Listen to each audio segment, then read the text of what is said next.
Here we go, guys. Week 4. Hard to believe that it's already a quarter of the way done for the regular season. It's going quick.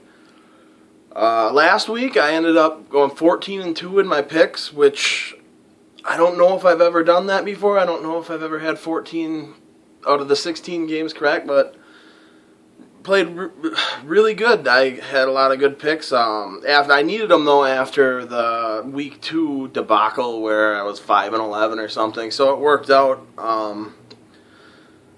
Only games I missed were San Diego against Minnesota and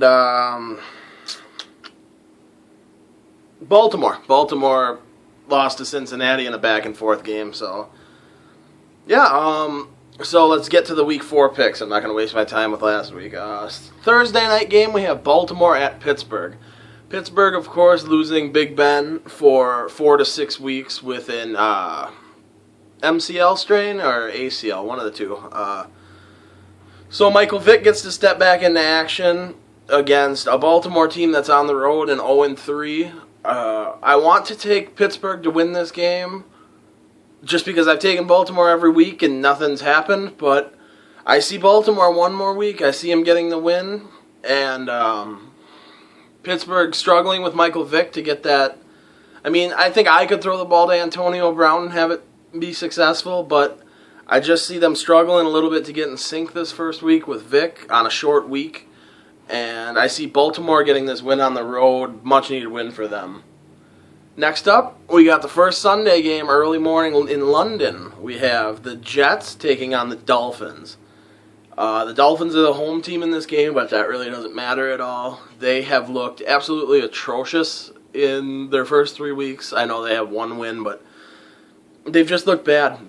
Tannehill's not looking like that quarterback that they keep hoping year after year he's going to be. He keeps making mistakes, and they're just a struggling team. I haven't watched a lot of Miami, but everything I've seen in highlights and stuff is just not pretty. The Jets last week struggled against Philadelphia. They came on late, made a run at that game.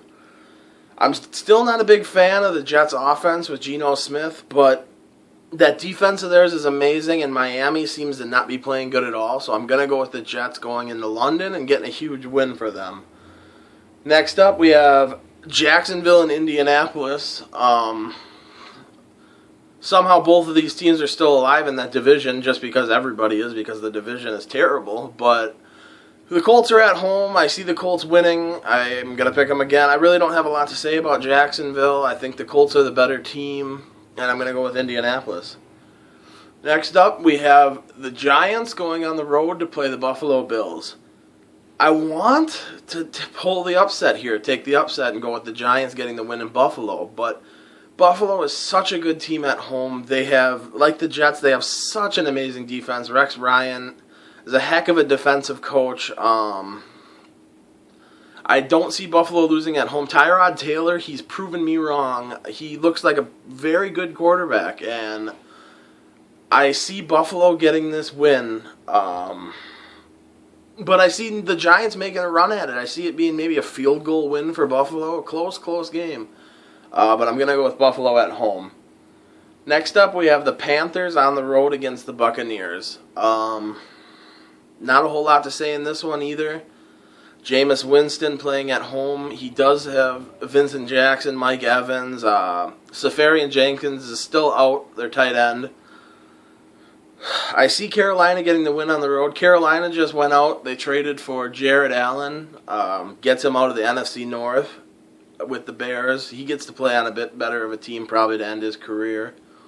He could be successful. I don't know if he's going to play this week or not, but I'm going to say Carolina goes on the road. Cam Newton does enough. The defense does enough. And they get the win against Tampa Bay. Next up, we have Philadelphia at Washington, an NFC East rivalry battle, whatever you want to call it. The Redskins are going to have 10 days rest after their Thursday night. Just meltdown, didn't play well at all. Struggled. Philadelphia coming off a much needed win to keep their season alive for the most part. Chip Kelly still doesn't have this team figured out all the way, but Jay Gruden is far from having Washington figured out. I'm going to say Philadelphia gets this win to right the ship and go 2-2. It was a coin flip for me pretty much, but I do see Philadelphia getting this win. Next up, Oakland at Chicago. I don't know about this one. Oakland has played really, really well. Chicago, the opposite. Oakland has surprised a lot of people, and that offense of theirs is young, and they're playing well, and the defense is playing well. Oakland, another team that I haven't watched a lot of, but I've seen a lot of highlights from them, and they look good. Chicago, I don't know with Jay Cutler being out if Chicago is better or worse yet. I really don't know. But when you have the ball 10 times and you punt 10 times, regardless of who it's against, that's some trouble. I don't see that happening on Sunday, but I still don't see Chicago getting a win. I don't know. You're going to need to have more productivity out of Jimmy Clausen, and I just don't see it happening. I'm going to say Oakland.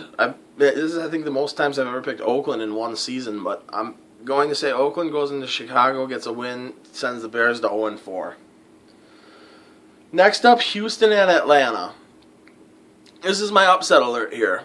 I am taking Houston to go into Atlanta and get the win. Ryan Mallett has been playing. He looks like the better quarterback than Brian Hoyer. He looks more poised. He's making the throws he needs to. And Atlanta coming off a big comeback win against the Cowboys. Played very well. They're off to a 3-0 start. The defense of theirs hung in, kept it going. They ended up getting their team back in the game, and they won. But I just say Houston getting a win here. I don't know why. It's just a gut feeling of mine. I do see Houston going into Atlanta and upsetting them. Matty Ice, Julio Jones has another. I think the guy's a robot. Has yet another big day, and they upset the Falcons and go to 2-2, I believe. Next up, we have Kansas City at Cincinnati.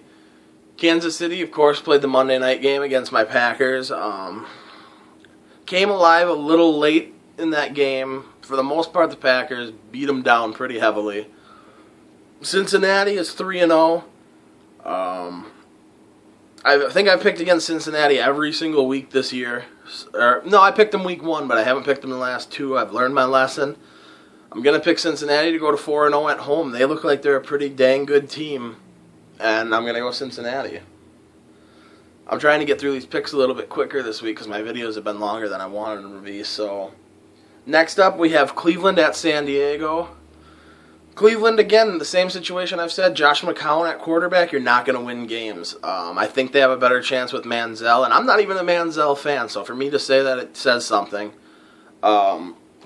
I see San Diego getting a much-needed win after a 1-2 start at home, getting back on track.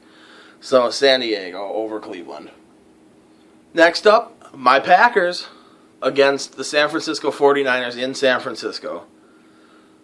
This one has me a little wary. I don't know. I could see this potentially being an upset for San Francisco, but I'm sorry, you're never going to see me pick against my Packers regardless. It's just something I can't do. But this one, I do truly believe the Packers can go in and do enough to shut down Kaepernick. I mean, Kaepernick's shutting down himself from what I've seen. I know the Cardinals have a very good defense, but the throws that Kaepernick was making just were boneheaded passes that he had intercepted. And they have a rebuilding defense, a young, I don't see San Francisco having enough. I see the Packers finally getting over that hump, kind of like Seattle, that we haven't had the best luck with the 49ers in the last few years.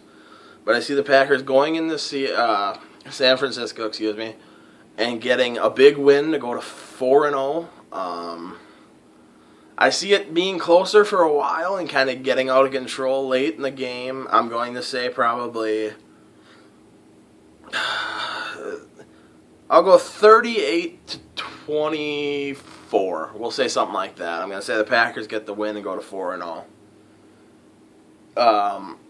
Aaron Rodgers is just phenomenal, I got to say, by the way. The guy, he just seems to improve every game, his accuracy. And he's doing it with banged up players. Devontae Adams, Jordy Nelson. I mean, Lacey's hobbled. everybody goes down, and the guy just seems to keep making plays. He doesn't miss passes, and James Jones, thank God for coming back, because you look like Rodgers makes all the passes right to you. I know he puts them right in your hands, but thank you for being back. That's all I can say. That's my little Packer summary. Next up, St. Louis at Arizona. St. Louis looked great week one, hasn't looked great since. They have really struggled to put up points. I know their defense has been playing well, but when your offense struggles to put up points, in Arizona, the highest scoring team in the league, looking like they might be the Packers' main competition in the NFC, I'm going to say Arizona gets this win over St. Louis. Until St. Louis shows they can do something offensively, I'm going to go with Arizona. Next up, the Vikings going on the road and playing Denver. Denver won a game in Detroit. It was kind of a yawner, if you ask me. I don't know. Denver, you know what you're going to get with Denver's offense, so it's kind of the same thing over and over again. Yes, they are a great team, but it's just, with Peyton Manning, you know what you're going to get game after game, and the Vikings have a great defense. I do think they might have what it takes to take him down and pull the upset in this game, but I'm going to go with Denver at home, getting the win against the Vikings, staying undefeated, and the Vikings going to 2-2. The Vikings are going to kick me at some point. I've picked against them the last 2 weeks, and they've showed me wrong both times, so let's see if I know a little something here. Denver, I'm going to go with Denver. 2 more left. Next up, we have the game of the backups on Sunday night. Dallas at New Orleans. New Orleans, they're not sure if Breeze is going to play again or not this week. I don't know. So at this point, I'm going in it thinking it's going to be Brandon Weeden against Luke McCown. Yeah, that's a matchup people want to see on Sunday night. I'm excited for that. But this is a coin toss game for me. The Saints are at home. You have to think they got to win eventually, right? And I don't know. I'm gonna go with the Saints. It's the complete coin toss. I don't know what to do in this game. Dallas could easily win, prove me wrong, but just a random pick. I'm gonna go with the Saints to get this win at home. And last but not least, we have the Monday night game in the Legion of Boom's home, the 12th man. By the way, I know Seattle's supposed to be the loudest, all-around stadium. The fans are so loud. When I watched them play Chicago on Sunday, it was pretty dang quiet. And it's weird because Seattle is normally really loud. I don't know if it was just me, if anybody else watched that game and you saw it too, comment and let me know. It seemed like Seattle's fans were almost out of it. And I don't know if it was just because they expected just to beat down the Bears and it was just, we don't really need to even do anything for this one, but it seemed different this week. It seemed quiet, which is highly unlikely for that place. But yeah, I don't know why I got into that big thing. But Detroit's 0-3 they've hung in games. They've hung in every single game this year. But Seattle at home, they just don't lose. It's kind of like the Packers in Lambeau. Seattle just doesn't lose at home. Until they do, I'm going to continue to pick them at home. I'm going to say Seattle gets a 13-point win against Detroit, pulling it out late. I'd love to see Detroit win. Hey, from a Packer fan, Detroit, please win this one. I'd love it. But I'm going to go with Seattle. So, a rundown of my picks for the week. I have Baltimore, the Jets, Indianapolis, Buffalo, Carolina, Philadelphia, Oakland, Houston, Cincinnati, San Diego, the Packers, Arizona, Denver, New Orleans, and Seattle. So, that's it. Hopefully this one was a little bit shorter. I don't know exactly how long I'm at here, but be sure to like, comment, subscribe. If you guys have seen, I reply to every comment. It's awesome. I love talking. There's a certain few that reply every video, so I like talking, chatting football. So, yeah, give it a like, comment, subscribe, and I will see you guys next week.